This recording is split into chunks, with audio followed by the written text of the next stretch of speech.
Alléluia, alléluia, alléluia. Nous sommes à Synaxaire. Devenez Dieu selon la grâce, devenez Dieu selon la grâce. L'histoire de la vie des saints. Synaxaire du lundi 14 mars, n'oubliez pas, commencez à partager, partager, partager. Nous ne sommes pas assez nombreux à être connectés. Commencez à partager, à liker, à liker, à liker. Commencez à liker ce moment de grâce. Nous sommes lundi, le début de la semaine civile. Je vous demande pardon, je vous dis de partager, pas de saluer. C'est incorrect pour cette émission. Je demande à Florence de réagir en interpellant directement ces personnes, ces frères et ces sœurs. On vous demande de partager, de liker. Synaxaire, c'est une émission qui n'est pas une émission ordinaire. C'est une émission mystique où nous voulons nous connecter d'une manière agissante, efficace et sans fioriture à la grâce que Dieu a fait reposer sur des personnes. Et je crois que par leur intercession, Dieu ne te refusera rien. C'est pourquoi partage.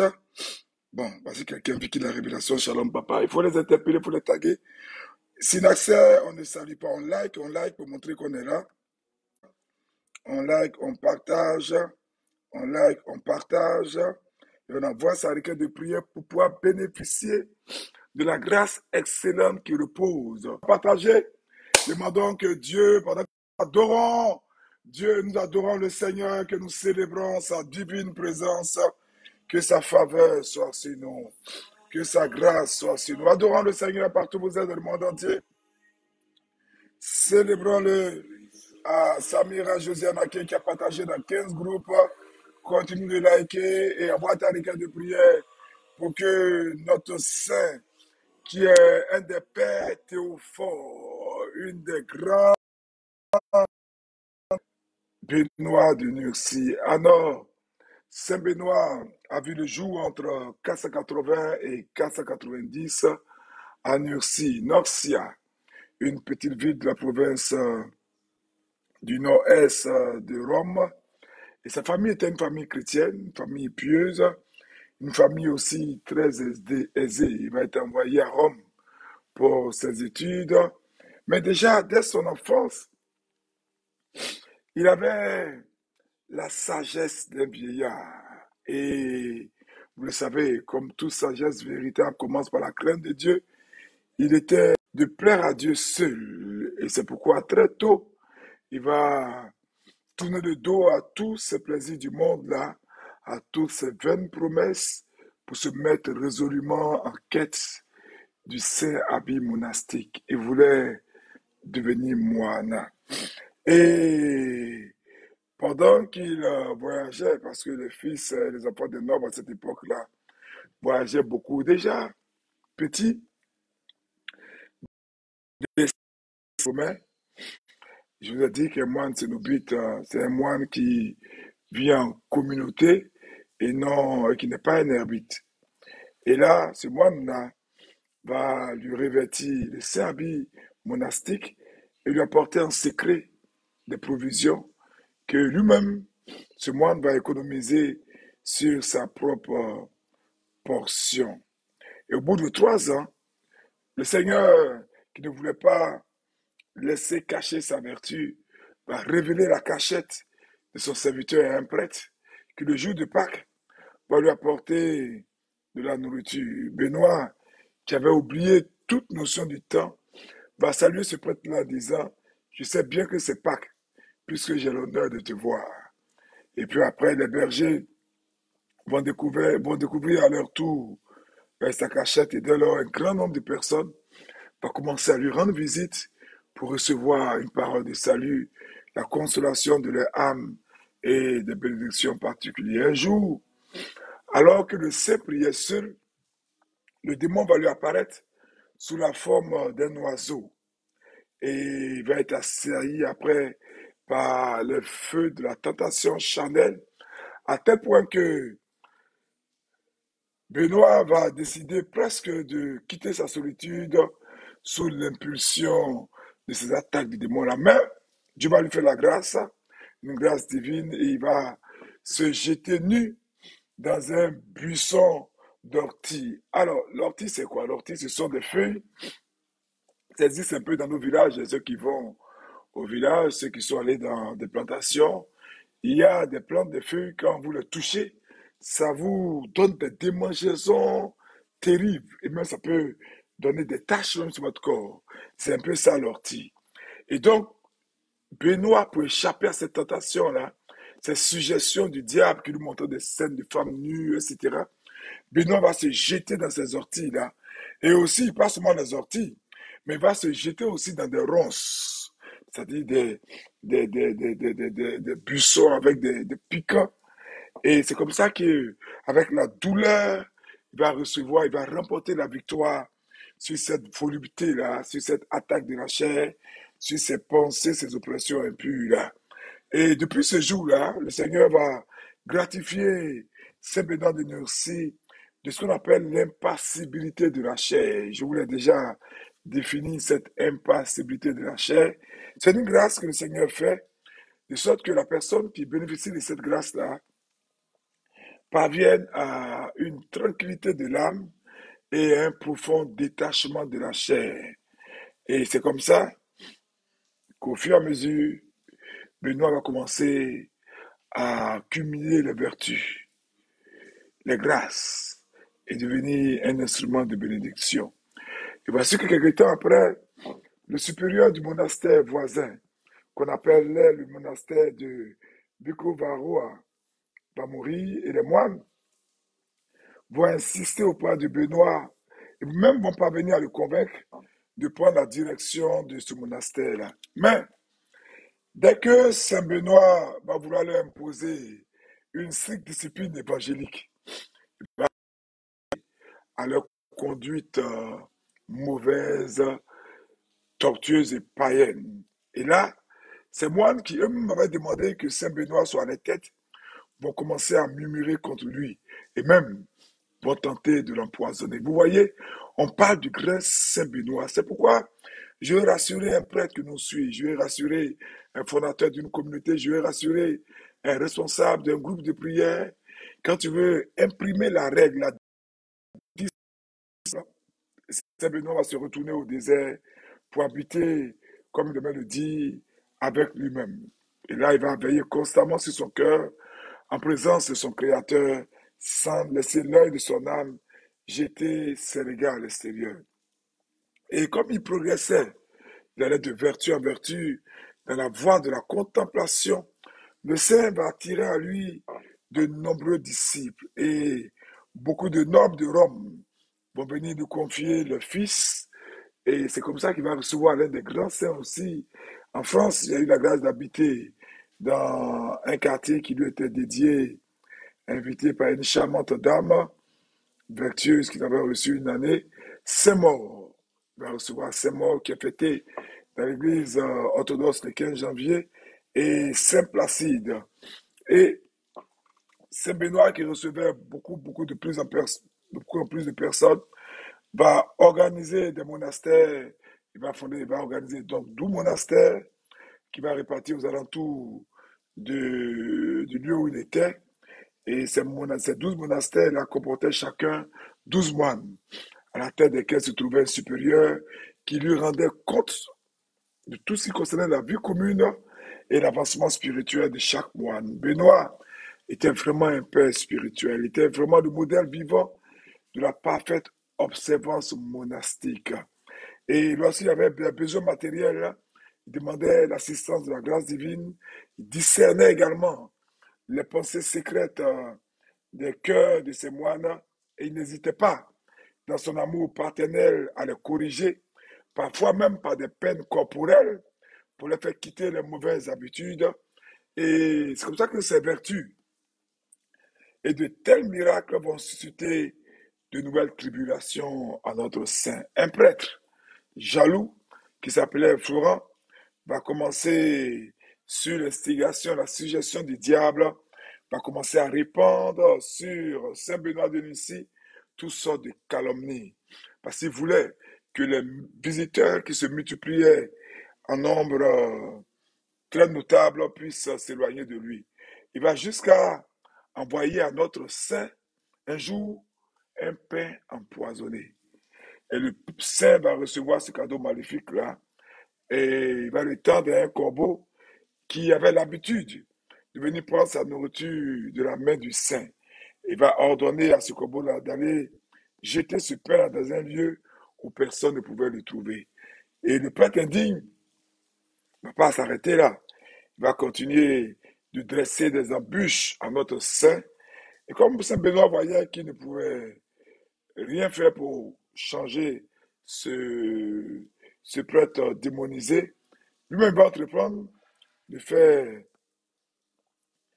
de se mettre en prière, voilà, tout court.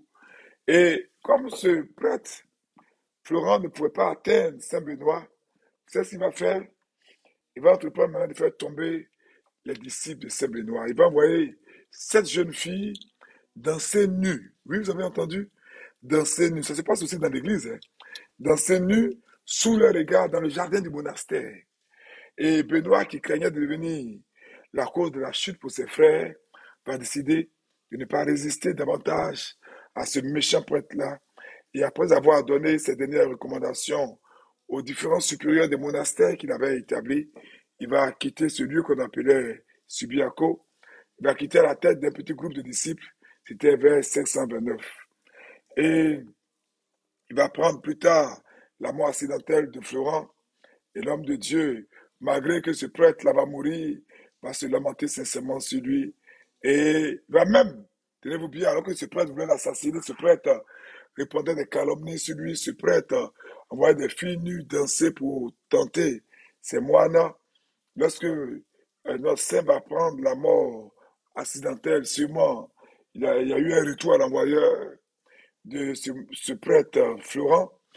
L'homme de Dieu va se lamenter sincèrement. Et il va soumettre à une pénitence un de ses disciples qui se réjouissait de la mort de Florent.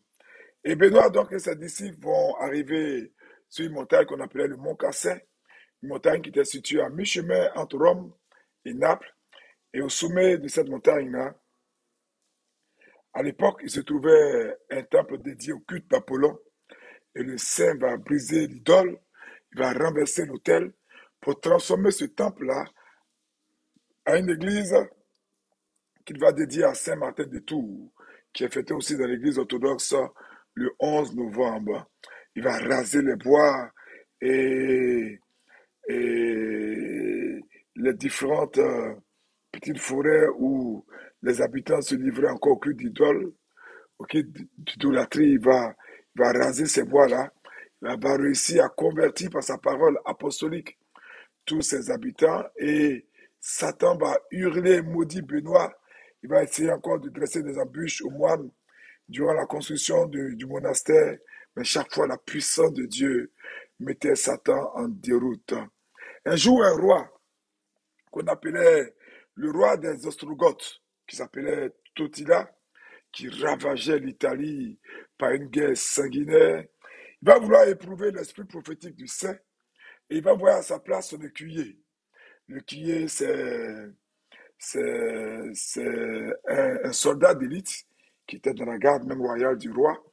Donc, il va envoyer son écuyer pour revêtir de ses ornements à lui, ses ornements royaux, pour lui faire passer, faire croire que c'était lui le roi.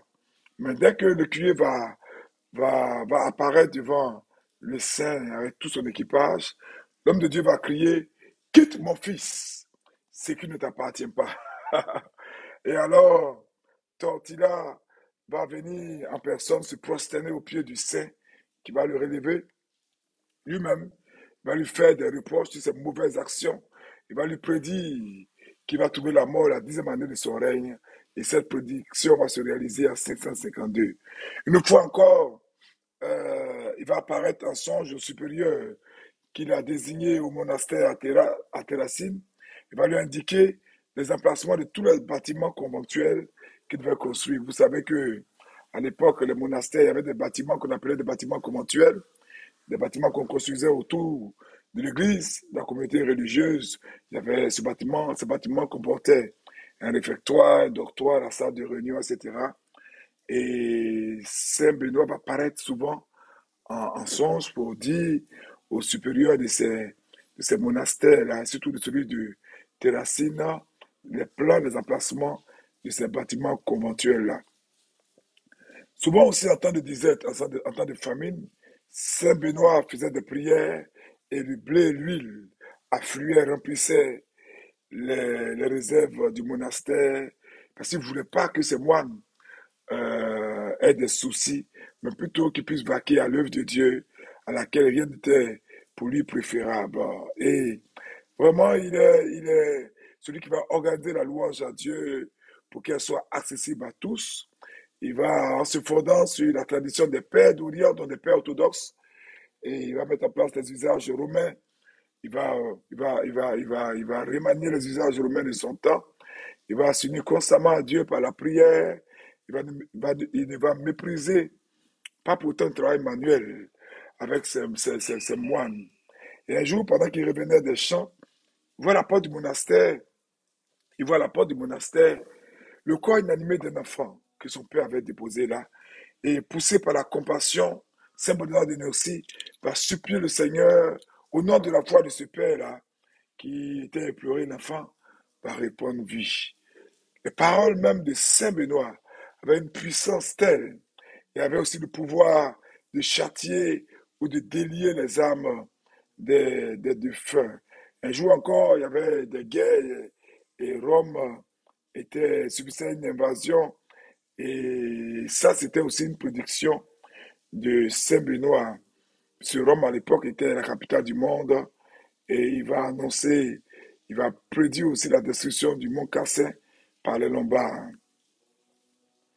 Et quand lui-même va voir par une prophétie que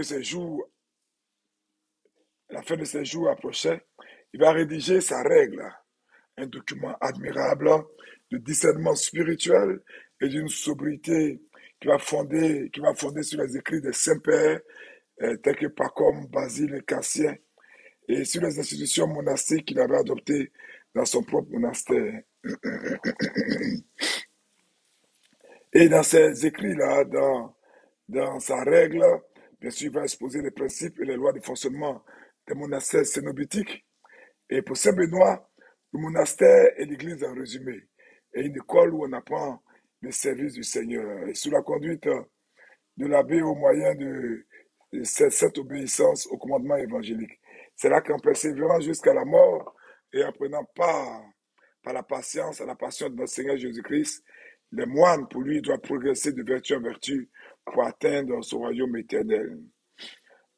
Alors, Saint Benoît, au fur et à mesure, va, va mettre en place tous ces lieux et à un moment donné, vous savez que quand on atteint un niveau spirituel aussi élevé, et qu'il va annoncer le jour de sa mort, il va ordonner qu'on ouvre son tombeau dans lequel avait été déposé quelques temps auparavant le corps de sa sœur, puis il va être saisi d'une violente fièvre, il va se faire conduire à l'oratoire, et là il va recevoir la Sainte Communion, il va se tenir debout, soutenu par des frères, il va élever les mains vers le ciel, et c'est comme ça qu'il va rendre son dernier soupir en murmurant des paroles d'une ultime prière. C'était vers 547. La métropolite de Kiev devait admirer toute la Russie et devant la voix et demandons que Saint Benoît de Nursie, le saint par excellence, le fondateur du monastère,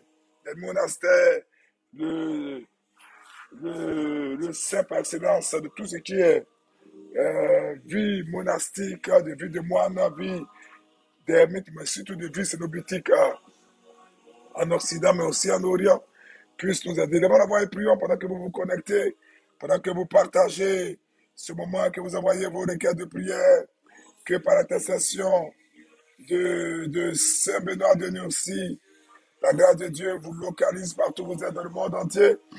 Partagez, demandons que Saint Benoît, ce saint, puisse prier avec nous et que tous les saints d'aujourd'hui puissent nous communiquer la sagesse. Alléluia. Je prie pour vous. Demandons maintenant même, peuple de Dieu, des enfants qui sont face aux prises au danger du prosélytisme, de partout, de la consommation de l'alcool, de la chicha, de la drogue, de tous ces déviations à ces enfants qui sont la proie des proxénètes, des prédateurs sexuels, des dealers, des harceleurs. Et devant la voix et demandons que par l'intercession de notre Saint, de Saint Benoît, Dieu leur accorde la grâce d'échapper à toutes ces attaques-là au nom de Jésus-Christ de Nazareth. Plus encore, que comme Saint Benoît a expérimenté beaucoup de miracles, que par le canal de Saint Benoît, nous puissions aussi expérimenter des miracles et que partout, vous tous qui aspirez à récolter des fonds, avoir vos finances restaurées, vos papiers débloqués, vos mariages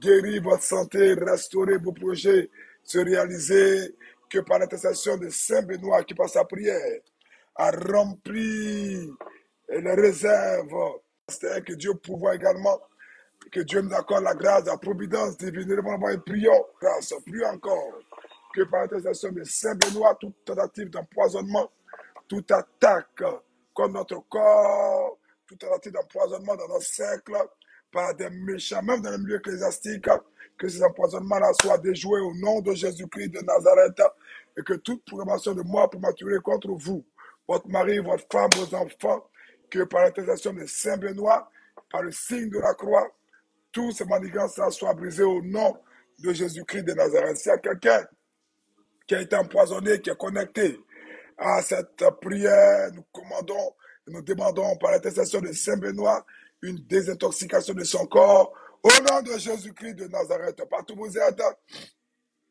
et devant la voix et prions, demandons que Dieu nous accorde la grâce d'avoir les vertus de son serviteur.